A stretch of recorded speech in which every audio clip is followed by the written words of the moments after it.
जय हिंद कैडेट्स, स्वागत है आपका फिर से हमारे इस YouTube channel Cariappa NCC education में।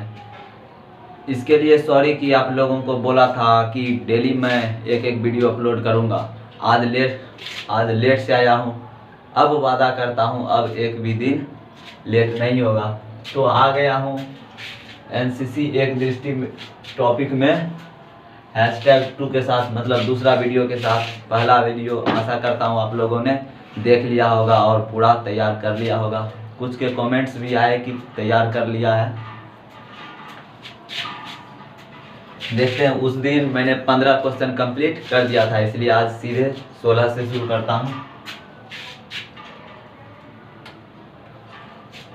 क्वेश्चन नंबर 16, यूटीसी का मतलब बताया था पिछले वीडियो में मैंने।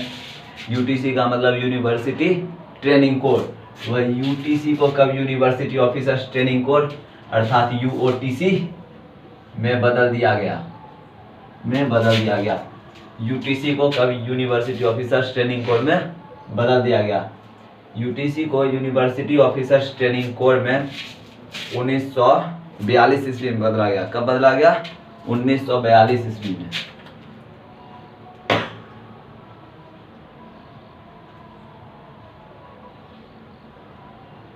हाँ, यूटीसी को यूओटीसी में क्यों बदला गया? मतलब यूनिवर्सिटी ट्रेनिंग कोड को यूनिवर्सिटी ऑफिसर्स ट्रेनिंग कोड में क्यों बदला गया? इसका आंसर यहीं छिपा हुआ। ये था यूटीसी यूनिवर्सिटी ट्रेनिंग कोड, ये है यूओटीसी वो बड़ा ऑफिसर्स। मतलब यूटीसी सिपाही को तैयार करता था, तो यूनिवर्सिटी ऑफिसर्स ट्रेनिंग कोड ये ऑफिसर को तैयार करता था। मतलब उस सिपाही को लीड करने के लिए, ऑफिसर्स को तैयार करने के लिए।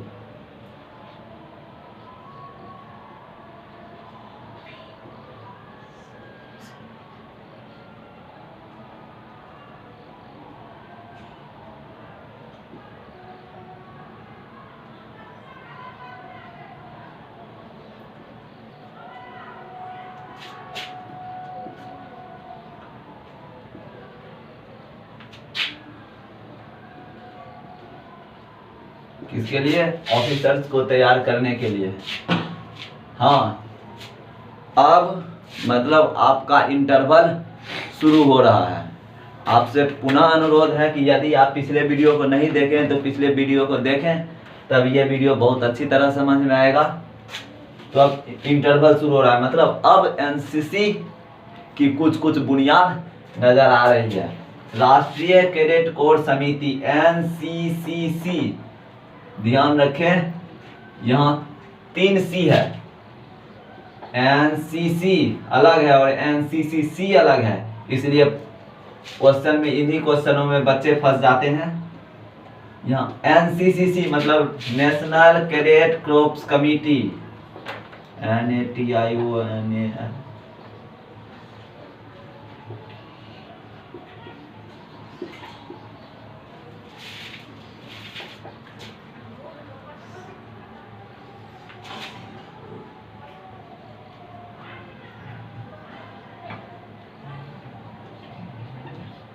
नेशनल कैडेट कोर्प्स कमिटी, समझ गए?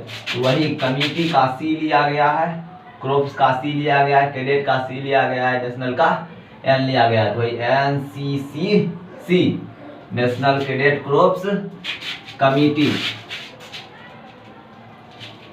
वो एनसीसी अलग है और ये एनसीसीसी अलग है। वही राष्ट्रीय कैडेट कोर कमिटी मतलब समिति की स्थापना कब की गई थी? 1946 ईस्वी में की गई थी।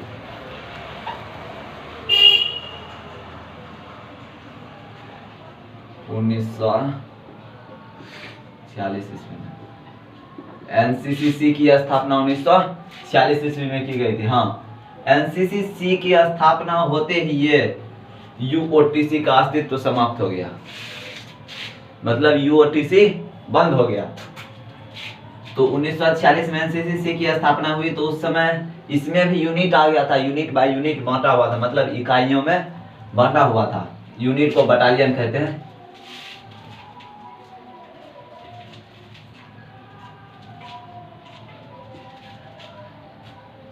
बटालियन, इसको शॉर्ट में BN लिखा जाता है। समझ गए। तो 1946 ईस्वी तक भारत में यूओटीसी की कितनी यूनिटें थी, अर्थात इकाइयां थी। 1946 ईस्वी तक भारत में यूओटीसी की कितनी यूनिट थी, इकाइयां? टोटल 18 यूनिट थी।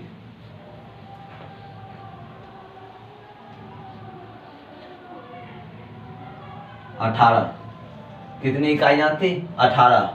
इसको इसलिए बाद में रखे ताकि आपको अच्छे से समझ में आए कि राष्ट्रीय कैडेट कोर समिति होने के बाद इसका अस्तित्व तो खत्म हो गया, इसलिए पूछा जा रहा है इसकी कितनी इकाइयां थी। इससे यह भी पूछा जा सकता है कि यूओटीसी की 18 इकाइयां कब थी, तो कब थी? 1946 ईस्वी में थी। उसके बाद हाँ वही एनसीसीसी के अध्यक्ष कौन थे? एनसीसीसी राष्ट्रीय कैडेट कोर समिति, नेशनल कैडेट कोर्प्स कमिटी, इसके अध्यक्ष कौन थे? कोई भी समिति बनता है तो उसका अध्यक्ष होता है, मतलब उसका चीफ जिसको बोला जाता है चीफ, वही चीफ होता है। तो इसमें एनसीसीसी के अध्यक्ष कौन थे? पंडित हृदयनाथ कुंजरू।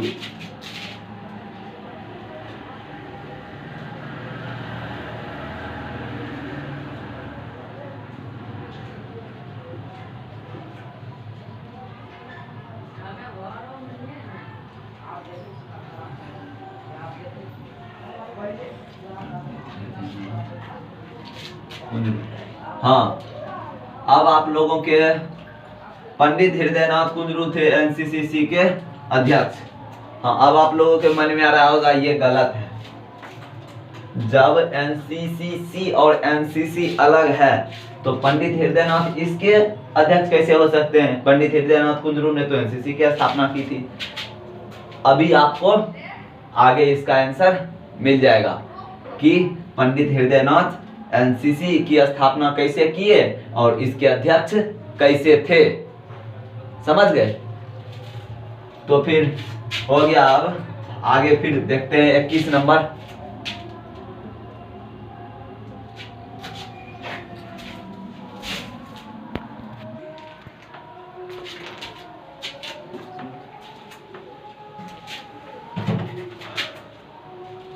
तो फिर 21 नंबर क्वेश्चन, पंडित हृदयनाथ कुंजरू की अध्यक्षता वाली समिति, किसकी अध्यक्षता वाले? पंडित हृदयनाथ कुंजरू की अध्यक्षता वाली समिति। अब बताइए पंडित हृदयनाथ कुंजरू किस समिति की अध्यक्षता कर रहे थे? जी हाँ, राष्ट्रीय कैडेट कोर समिति की स्थापना। वही पंडित हृदयनाथ कुंजरू की अध्यक्षता वाली समिति, राष्ट्रीय कैडेट कोर समिति ने भारत सरकार को अपना रिपोर्ट कब प्रस्तुत किया? इसका आंसर बाद में देंगे, पहले इसका आंसर। राष्ट्रीय कैडेट कोर समिति की स्थापना क्यों की गई थी? क्यों की गई थी? विदेशों में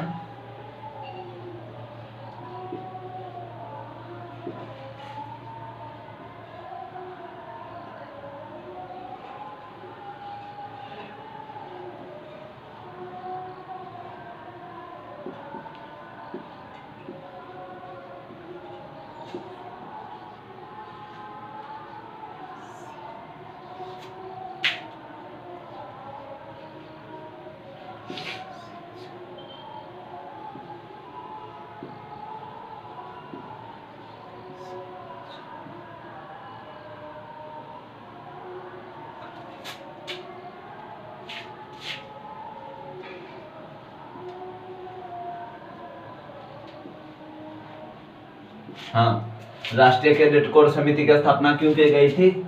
विदेशों में युवाओं के सैन्य प्रशिक्षण की समीक्षा करने के लिए। मतलब विदेश में युवाओं को सैन्य प्रशिक्षण, विदेश मतलब दूसरे देश में युवाओं को सैन्य प्रशिक्षण कैसे दिया जाता है, समझ रहे हैं? इसीलिए राष्ट्रीय कैडेट कोर समिति की स्थापना की गई थी। हाँ, अब समीक्षा करने के लिए की गई थी तो वो रिपोर्ट देता कभी, तो वही क्वेश्चन है। पंडित हृदयनाथ कुंजरू की अध्यक्षता वाली समिति, राष्ट्रीय कैडेट कोर समिति ने भारत सरकार को अपना रिपोर्ट कब प्रस्तुत किया?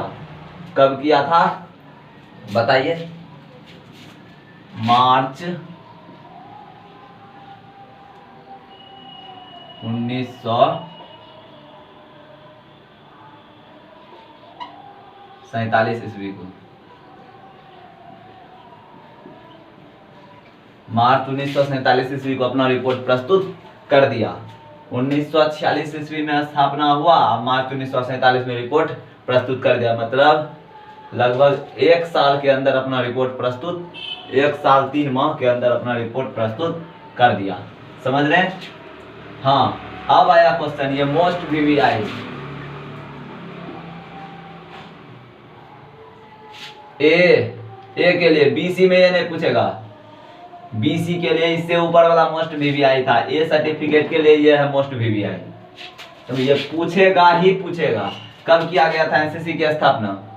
हाँ, 1948 ईस्वी में। लिख देते हैं।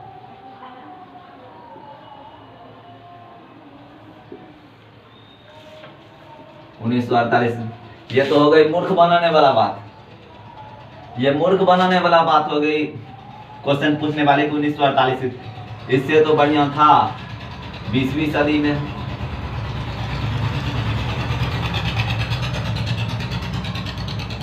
बीसवीं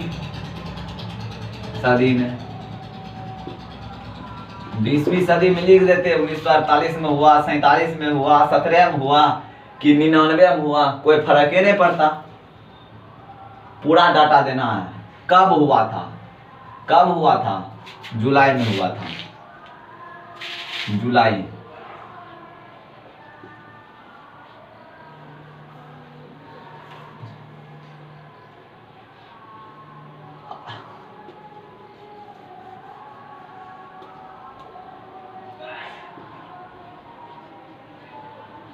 जुलाई 1948 ईस्वी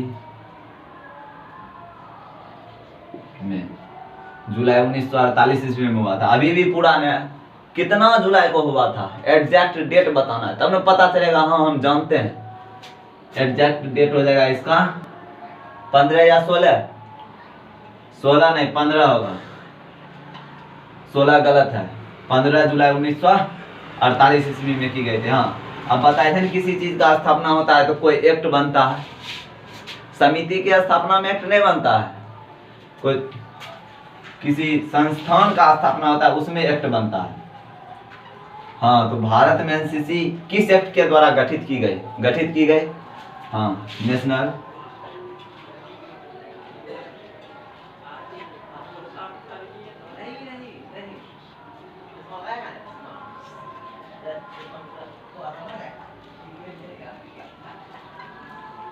नेशनल कैडेट कोर्प्स एक्ट। हाँ, अब बताए थे पहले वीडियो में भी कि जब भी कोई एक्ट लिखते हैं तो उसके साथ उसका ईस्वी जरूर जोड़ देते हैं। हाँ, तो इसका ईस्वी क्या था? यहाँ इस देख के पता चला 1948 ईस्वी में गठित हुआ, 1948। समझ रहे हैं? नेशनल कैडेट कोर्प्स एक्ट 1948 के तहत हुआ था। मतलब नेशनल कैडेट कोर्प्स एक्ट 1948 के द्वारा भारत में एनसीसी की स्थापना हो गई। हाँ, अब भारत में एनसीसी की स्थापना किस मंत्रालय के अधीन की गई? किस मंत्रालय के अधीन की गई थी? रक्षा मंत्रालय, भारतीय रक्षा मंत्रालय।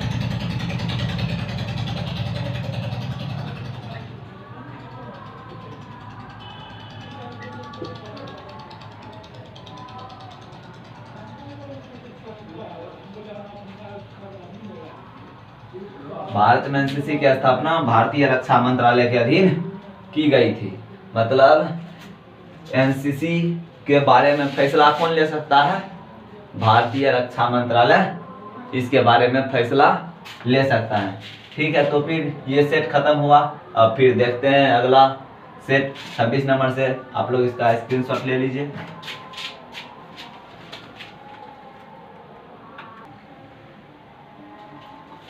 देखिए, हाँ, ये तो ए सर्टिफिकेट के लिए हो गया मोस्ट वीवीआई। उसके बाद ये बी सी दोनों में पूछ सकता है, ए में भी पूछ सकता है। ए में बहुत कम संभावना है, अगर क्वेश्चन थोड़ा टफ बनाएगा तो फिर ए में ये पूछेगा, नहीं तो इसका ए में संभावना कम है। उसके बाद ये बी सी ये दोनों के लिए, ये ए में नहीं पूछना चाहिए, देखिए पूछ भी लेगा तो बहुत कम संभावना है इसका कि पूछेगा, लेकिन ये दोनों का तो बहुत ज़्यादा संभावना है कि पूछबे करेगा।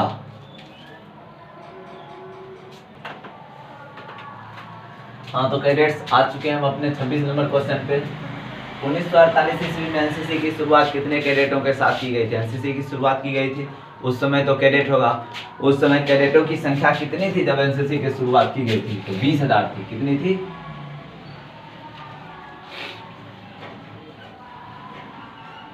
20,000 थी। कैडेटों की संख्या 20,000 थी। याद रखिएगा 1948 में 20,000 थी, आगे बहुत बढ़ गई, फिर आगे भी ऑब्जेक्टिव है। 1948 ईस्वी जब लगा देगा, यहाँ फिक्स कर देगा कब, तो 1948 ईस्वी में, तब जवाब देना है कि 20,000 थी, नहीं तो 20,000 नहीं होगा। उसका आगे बताएंगे उसका क्या होगा। 1948 ईस्वी में एनसीसी के सबसे बड़े पद का नाम क्या था? मतलब एनसीसी का जो चीफ था, एनसीसी का चीफ सीधा रक्षा मंत्रालय का चीफ तो नहीं हो जाएगा ना, एनसीसी का चीफ कोई और था। हाँ, ये चीफ उस रक्षा मंत्रालय के चीफ के अंदर में था। तो एनसीसी के चीफ के सबसे बड़े पद का नाम क्या था? सबसे बड़े पद का नाम था यहाँ निदेशक था, निदेशक। कंफ्यूज नहीं होना है, अभी महानिदेशक है, बाद में बदल के महानिदेशक कर दिया गया। कब किया गया ये ऑब्जेक्टिव आगे आएगा। मतलब 1948 में कौन था? निदेशक। हाँ, 1948 ईस्वी में एनसीसी के निदेशक का रैंक क्या था? निदेशक तो पद का नाम था। हाँ, वो जो उसका जो रैंक होता है ना, आर्मी का रैंक, तो कोई आर्मी ही होता है, उसका चीफ बनता है, निदेशक होता था। तो उसका रैंक क्या था? बहुत लो रैंक था, बहुत नीचे रैंक था। क्या था? कर्नल। कर्नल था, सोच सकते हैं, कर्नल था। अभी कहाँ है रैंक? उस समय कर्नल था। एनसीसी को किसका उत्तराधिकारी माना जा सकता है? किसका उत्तराधिकारी माना जा सकता है एनसीसी को? बताइए। मतलब जैसे दशरथ, उसके बाद आया राम, उसके बाद लव कुश, तो फिर राम किसका उत्तराधिकारी था? दशरथ का था, और लव कुश किसका होगा? राम का होगा। लव कुश तो दशरथ का नहीं होगा। उसी तरह यहाँ पे एनसीसी किसका उत्तराधिकारी था? मतलब एनसीसी को किसका उत्तराधिकारी माना जा सकता है? एनसीसी को यूसी का उत्तराधिकारी नहीं माना जा सकता, क्योंकि यूसी का उत्तराधिकारी यूटीसी था। मतलब यूसी के बाद जो आया वो यूसी का उत्तराधिकारी हो गया। फिर यूटीसी के बाद जो आया यूटीसी का उत्तराधिकारी हो गया, मतलब इसका यूटीसी भी नहीं होगा। उसके बाद यूटीसी के बाद आया यूओटीसी, तो यूटीसी का उत्तराधिकारी यूओटीसी हो गया। हाँ, यूओटीसी के बाद आया एनसीसी, मतलब एनसीसी किसका उत्तराधिकारी था? यूओटीसी। यूओटीसी मतलब यूनिवर्सिटी ऑफिसर्स ट्रेनिंग कोर का, समझ गए? हाँ, अब यूओटीसी की स्थापना किसके द्वारा की गई? उस समय नहीं दिए, क्योंकि इस जगह पे ये क्वेश्चन ज्यादा सटीक बैठता था। यूओटीसी की स्थापना किसके द्वारा की गई? कौन किया था यूओटीसी का स्थापना? कब किया गया था यूओटीसी का स्थापना? ये बता दीजिए पहले, कब किया गया था? 1942 ईस्वी में। कब किया गया था? 1942 ईस्वी में किया गया था यूओटीसी का स्थापना। तो फिर 1942 ईस्वी में किसका सरकार था? जर्मनी का या ब्रिटिश सरकार या फिर भारत सरकार? किसका था? ब्रिटिश सरकार था। तो निश्चित इसका स्थापना ब्रिटिश सरकार के द्वारा की गई।